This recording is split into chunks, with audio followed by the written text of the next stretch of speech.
Լրագրողը էկոնոմիկայի նախարար աշխատողին մտավախություն է հայտնում, որ այդ Զանգեզուրի միջանցք կամ Թրամփի ուղի կոչվածում ամերիկյան ընկերությունների անվան տակ լինելու են թուրքական, ադրբեջանական ֆինանսական միջոցներ և ընկերություններ։ Պապոյանը պատասխանում է, որ շատ էլ նորմալ է, բայց սահմանները բացելուց հետո ինչու ոչ, նաև թուրքական ներդրումներ լինեն, մենք էլ գնանք էնտեղ ներդրումներ անենք։ Ես ասում է, ողջունում եմ թուրքական ներդրումները, կարող է մեր երկրում թուրքական հյուրանոց բացվի։ Գևորգ Պապոյանի թրքասիրությանը չենք կասկածում, իհարկե,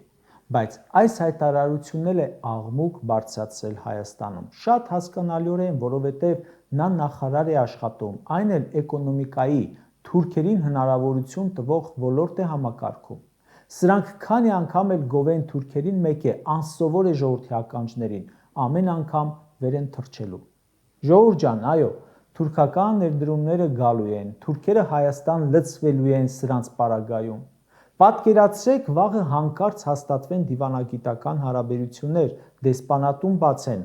ասեմ ինչ է լինելու։ Թուրքական գործարարները, հատկապես պետական աջակցությամբ, Հայաստանում բացելու են կազմակերպություններ, շատ արագ առնեն գործարաններ, ֆիրմաներ, ռեստորաններ, տարբեր հիմնարկները, մեր տները։